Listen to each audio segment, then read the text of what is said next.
In 2025, there was really just one serious standalone VR headset dominating the mass market. But in 2026, there are four. Apple Vision Pro got its massive M5 upgrade and added PSVR 2 controller support. Samsung launched the Galaxy XR on Android XR, with Google's full ecosystem right behind it. Valve announced the Steam Frame, bringing standalone plus your PC gaming library straight to your face. And the Meta Quest 3? Well, it's still very much here. So welcome to this explainer, where we're stepping into the premium arena to decode the fiercely segmented 2026 spatial computing market. Let's just dive right into this. Which one of these is actually for you? And honestly, a much better question, are any of these four incredible new headsets actually meant for the exact same person? The short answer is a resounding no. As you're going to see today, the hardware has absolutely evolved, but more importantly, the target audiences have completely diverged. We went from a relatively quiet 2025 to an absolute explosion in 2026. We are totally past the days of a one-size-fits-all headset. This landscape has splintered into highly specific tiers, built from the ground up to cater to distinct workflows, gaming habits, and of course budgets. So let's logically break down this newly fragmented market. Here's our roadmap for today's explainer. We'll kick things off by looking at the Apple Vision Pro M5. Then we'll check out the Samsung Galaxy XR, followed by the Valve Steam Frame and the Meta Quest 3. Finally, we'll wrap up by finding your perfect headset match. All right, Section 1. The Apple Vision Pro M5, the premium productivity leap. Right off the bat, we have to anchor our expectations with this number, $3,499.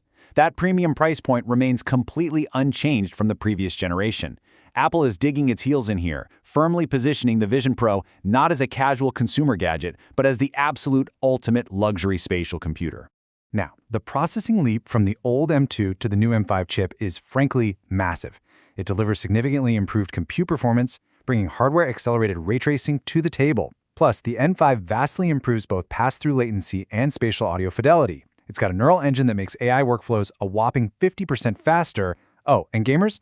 Apple finally added support for PSVR 2 controllers, which massively expands the gaming input options available on Vision OS. But listen, here is the honest assessment drawn directly from the sources.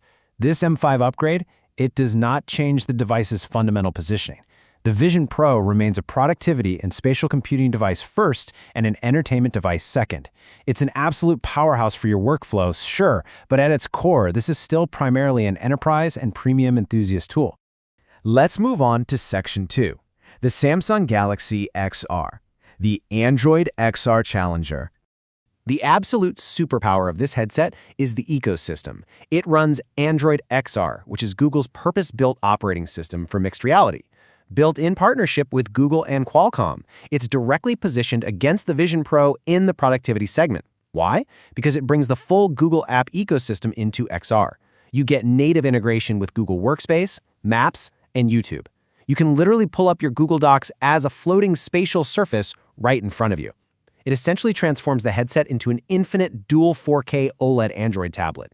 We do need to impartially note the software reality right now, though. Early reviews cite that the native spatial app library is pretty thin at launch compared to Vision OS, so you're going to be relying heavily on upscaled 2D Android apps for a bit. That being said, Android XR developer adoption is fully expected to accelerate through 2026 as Google's tooling matures.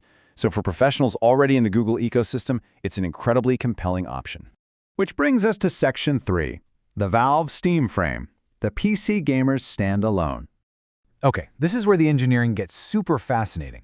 Valve is specifically targeting core PC gamers here, a totally different audience than Apple or Samsung.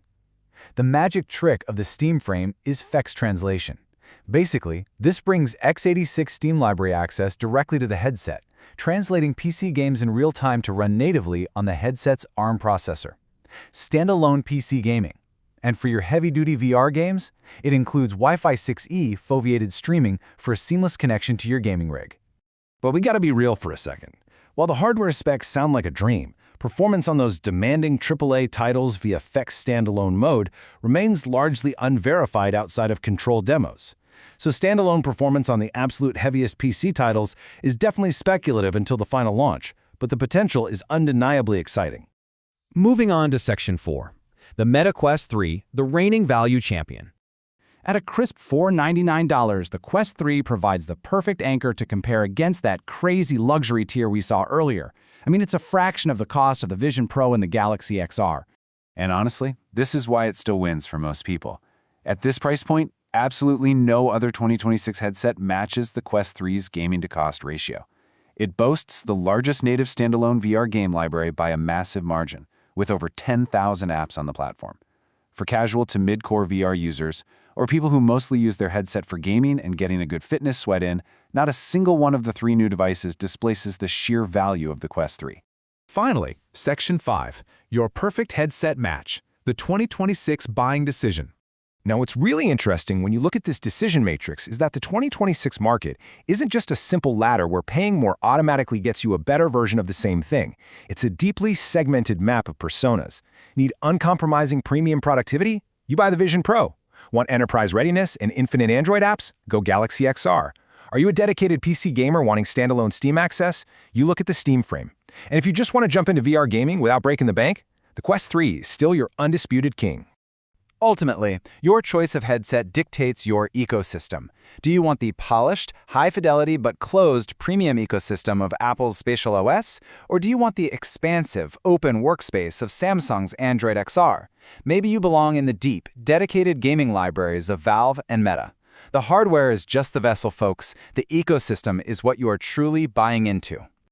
So I'll leave you with this final thought. The VR headset market in 2026 is genuinely segmented for the very first time. The right answer depends entirely on whether you need a spatial computer, a dedicated gaming rig, or a versatile everyday headset. Which of these four headsets matches your actual use case? And is there anything missing from the 2026 lineup that you wish someone would build? I hope this explainer helped bring some clarity to your decision.